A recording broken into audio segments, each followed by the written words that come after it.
नमस्कार। मैं रीता उपाध्याय प्रयागराज से आपको अपने चैनल समृद्ध कथा @प्रयागराज के माध्यम से नई नई कहानियाँ सुनाती हूँ। कहानियाँ सुनाने का मेरा उद्देश्य आने वाली पीढ़ियों को अपनी पुरातन सभ्यता और संस्कृति से परिचय कराना है। आइए आज मैं आपको एक पतिव्रता स्त्री की कहानी सुनाती हूँ। पूरे ब्रह्मांड में शिव और पार्वती की जोड़ी को बहुत ही आदर्श जोड़ी माना गया है। हमारा सनातन धर्म इसी का समर्थन करता है। सनातनी नारियां अपने पति को विष्णु के समान पूज्य मानकर आजीवन उसी में अनुरक्त रहती हैं। कोई भी प्रलोभन उन्हें डिगा नहीं सकता। वे अनेक कष्टों को सहती हुई अपने पति के विदेश से लौट आने की प्रतीक्षा करती रहती हैं। आइए इसी संदर्भ में हम एक पतिव्रता स्त्री की कहानी सुने। बहुत प्राचीन समय की बात है। गंगा के किनारे बसी हुई काशी नाम की एक सुंदर नगरी थी, जो आज वाराणसी के नाम से प्रसिद्ध है। वहाँ के लोग बड़े ही धर्मपरायण और सात्विक प्रकृति के थे। उसी नगरी में कृकल नामक एक वैश्य रहते थे। वह बहुत ही गुणी, बुद्धिमान, धर्मज्ञ और विवेकशील थे। वैदिक और पौराणिक धर्मों के श्रवण में उनकी बहुत ही रुचि थी। उनमें तीर्थ यात्रा के प्रसंग में यह बात सुनी थी कि तीर्थों के सेवन से बहुत ही पुण्यदायक फल मिलता है।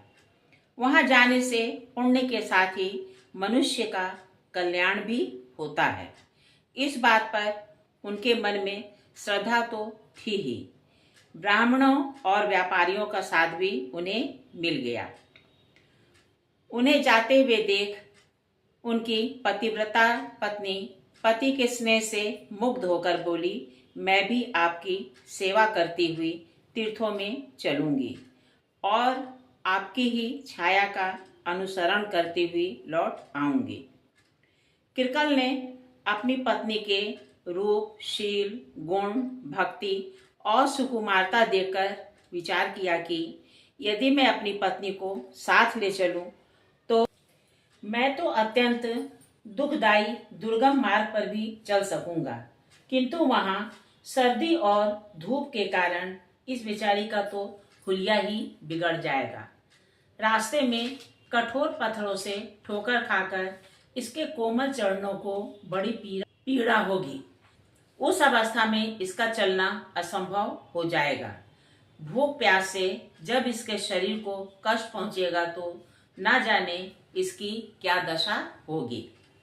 यह सदा मुझे प्राणों से भी बढ़कर प्रिय है तथा नित्य निरंतर मेरे गार्हस्थ धर्म का यही एक आधार है। यह बाला यदि मर गई तो मेरा तो सर्वनाशी हो जाएगा। यह सोचकर उन्होंने अपनी पत्नी से कहा, मैं तेरा त्याग नहीं करूंगा। पता दिए बिना वे चुपके से ही साथियों के साथ चले गए। महाभाग कृकल बड़े पुण्यात्मा थे। उनके चले जाने पर सुंदरी सुकला प्रभात के समय जब सोकर उठी तब अपने स्वामी को घर पर नहीं देखा। फिर तो वह हड़बड़ाकर उठ बैठी और अत्यंत शोक से पीड़ित होकर रोने लगी। वह बाला अपने पति के साथियों के पास जाकर पूछने लगी, महाभागगण, आप लोग मेरे बंधु हैं। मेरे प्राणनाथ कृकल मुझे छोड़कर कहीं चले गए हैं। यदि आपने उन्हें देखा हो तो बताइए। जिन महात्माओं ने मेरे पुण्यात्मा स्वामी को देखा हो वे मुझे बताने की कृपा करें। उसकी बात सुनकर जानकार लोगों ने उसके परम बुद्धिमान कृकल के विषय में इस प्रकार कहा, शुभे, तुम्हारे स्वामी कृकल धार्मिक यात्रा के प्रसंग में तीर्थ सेवन के लिए गए हैं। तुम शोक क्यों करती हो? भद्रे, वे बड़े बड़े तीर्थों की यात्रा पूरी करके फिर लौट आएंगे। विश्वासी पुरुषों के द्वारा इस प्रकार विश्वास दिलाए जाने पर सुकला पुनः अपने घर में गई और करुण स्वर में फूट फूट कर रोने लगी। वह पति परायणा नारी थी। उसने यह निश्चय कर लिया कि जब तक मेरे स्वामी लौट कर नहीं आएंगे तब तक मैं भूमि पर चटाई बिछाकर सोऊंगी। मैं अत्यंत साधारण जीवन व्यतीत करूंगी। इस प्रकार नियम लेकर सुकला बड़े दुख से दिन बिताने लगी।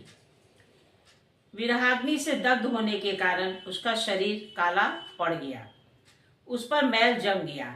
इस प्रकार दुखमय आचार का पालन करने से वह अत्यंत दुबली हो गई। सुकला की अवस्था देख उसकी सहेलियों ने आकर पूछा, सखी सुकला, तुम इस समय रो क्यों रही हो? सुमुखी, हमें अपने दुख का कारण बताओ। शुक्ला बोली, सखियों, मेरे धर्म परायण स्वामी मुझे छोड़कर धर्म कमाने गए हैं। मैं निर्दोष, साध्वी, सदाचार परायणा और पतिव्रता हूँ। फिर भी मेरे प्राणाधार मेरा त्याग करके तीर्थ यात्रा कर रहे हैं। इसी से मैं दुखी हूँ। सखियों ने कहा, बहन, तुम्हारे पति तीर्थ यात्रा के लिए गए हैं। यात्रा पूरी होने पर वे घर लौट आएंगे। तुम व्यर्थ ही शोक कर रही हो, वृथा ही अपने शरीर को सुखा रही हो तथा अकारण ही भोगों का परित्याग कर रही हो। अरे, मौज से खाओ पियो क्यों कष्ट उठाती हो? कौन किसका स्वामी, कौन किसके पुत्र और कौन किसके सगे संबंधी हैं? संसार में कोई किसी का नहीं है, किसी के साथ भी नित्य संबंध नहीं है। बाले, खाना पीना और मौज उड़ाना यही संसार का फल है। मनुष्य के मर जाने पर कौन इस फल का उपभोग करता है और कौन उसे देखने आता है? शुक्ला बोली, सखियों, तुम लोगों ने जो बात कही है वह वेदों को मान्य नहीं है। जो नारी अपने स्वामी से पृथक होकर सदा अकेली रहती है उसे पापनी समझा जाता है। श्रेष्ठ पुरुष उसका आदर नहीं करते। पति स्त्री का दक्षिण अंग है, उसका वाम पार्श्व ही पत्नी के लिए महान तीर्थ है। गृहस्थ नारी पति के वाम भाग में बैठकर जो दान पुण्य और यज्ञ करती है उसका बहुत बड़ा फल बताया गया है। पति के संतुष्ट रहने पर समस्त देवता स्त्री से संतुष्ट रहते हैं। ऋषि और मनुष्य भी प्रसन्न रहते हैं। पति के बाहर चले जाने पर यदि स्त्री श्रृंगार करती है तो उसका रूप, वर्ण सब कुछ भार रूप हो जाते हैं। पृथ्वी के लोग उसे देखकर कहते हैं, यह निश्चय ही व्यभिचारिणी है।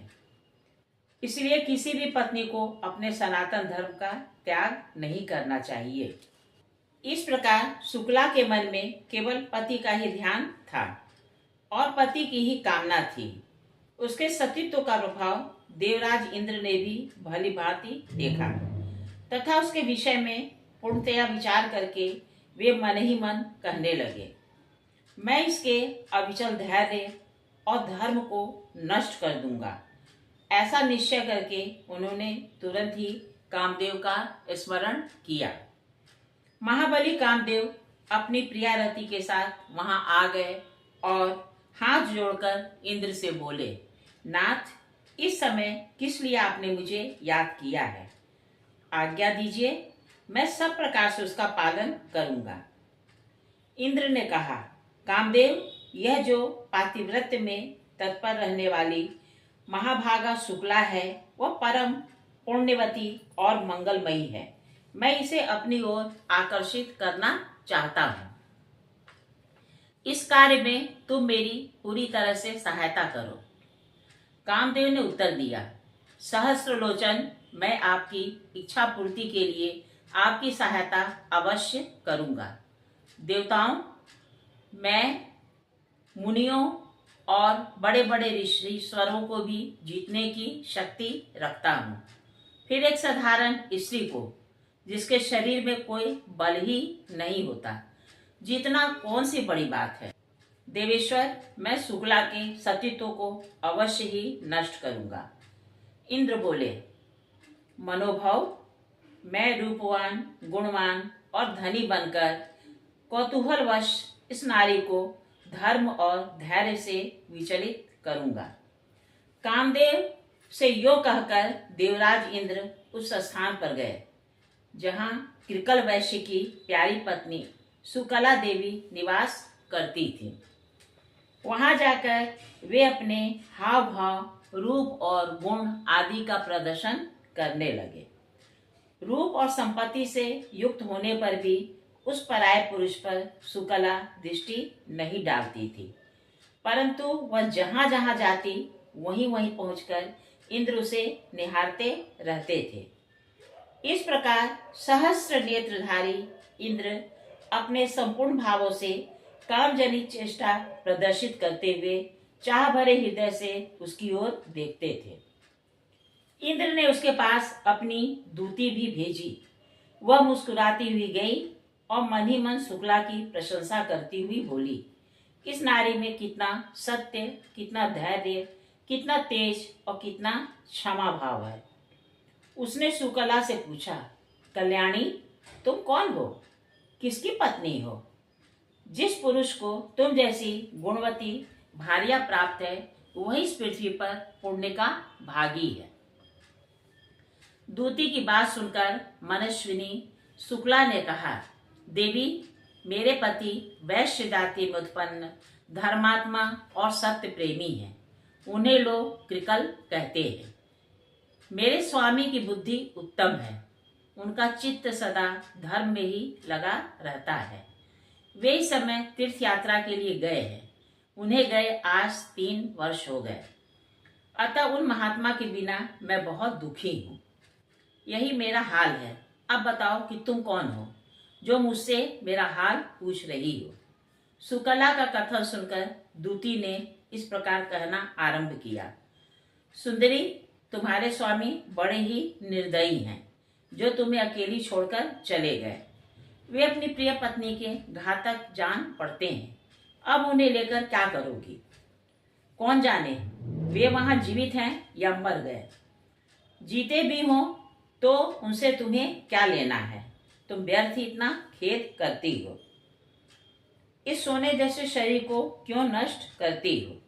सुंदरी, जब तक जवानी है तभी तक संसार के संपूर्ण सुख और भोग भोग लो। मनुष्य जब तक जवान रहता है तभी तक वह भोग भोगता है।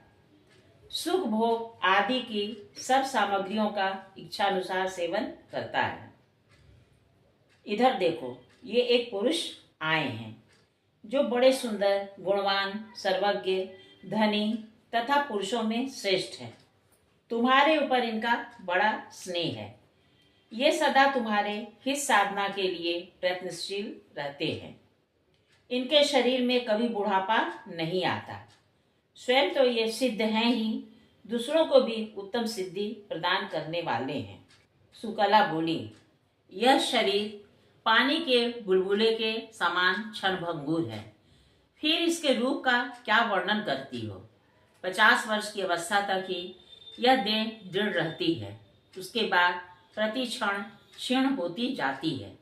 भला बताओ तो, मेरे शरीर में तुमने ऐसी क्या विशेषता देखी है जो अन्यत्र नहीं है? उस पुरुष के शरीर से मेरे शरीर में कोई भी वस्तु अधिक नहीं है। जैसी तुम वैसा यह पुरुष, वैसी ही मैं। इसमें तनिक भी संदेह नहीं है। ऊंचे उठने का परिणाम पतन ही है। ये बड़े बड़े वृक्ष और पर्वत काल से पीड़ित होकर नष्ट हो जाते हैं। शुक्ला के यूं कहने पर दूती चली गई। उसने इंद्र से उसकी कही हुई बात संक्षेप में सुना दूं। शुक्ला का भाषण सत्य और धर्म से युक्त था। उसके साहस, धैर्य और ज्ञान की आलोचना करके इंद्र मन ही मन सोचने लगे, इस पृथ्वी पर दूसरी वो स्त्री ऐसी नहीं है जो इस तरह की बात कह सके। यह विचार कर इंद्र ने कामदेव से कहा, अब मैं तुम्हारे साथ कृकल पत्नी शुक्ला को देखने चलूंगा। कामदेव को अपने बल पर बड़ा घमंड था। वह जोश में आकर इंद्र से बोला, देवराज, जहां वह प्रतिव्रता रहती है उस स्थान पर चलिए। मैं अभी चलकर उसके ज्ञान, बल, धैर्य, सत्य और पातिव्रत को नष्ट कर डालूंगा। उसकी क्या शक्ति है जो मेरे सामने टिक सके। कामदेव की बात सुनकर इंद्र ने कहा, काम, मैं जानता हूं यह पतिव्रता तुमसे परास्त होने वाली नहीं है। यह अपने धर्म में पराक्रम से सुरक्षित है। इसका भाव बहुत सच्चा है। यह नाना प्रकार के पुण्य किया करती है। फिर मैं यहाँ से चलकर तुम्हारे तेज, बल और भयंकर पराक्रम को देखूंगा। यह कहकर इंद्र धनुर्धर वीर कामदेव के साथ चले। उनके साथ काम की पत्नी रति और दूती भी थी। वह परम पुण्यमयी पतिव्रता अपने घर के द्वार पर अकेली बैठी थी और केवल पति के ध्यान में तन्मय हो रही थी। अभी आपने सुकला की कथा आधी सुनी। इसके बाद की कथा आगे की वीडियो में आप सुनिए। प्रथम वीडियो आपको कैसा सुनकर लगा, इसके बारे में अपनी टिप्पणियां अवश्य दीजिएगा। नमस्कार।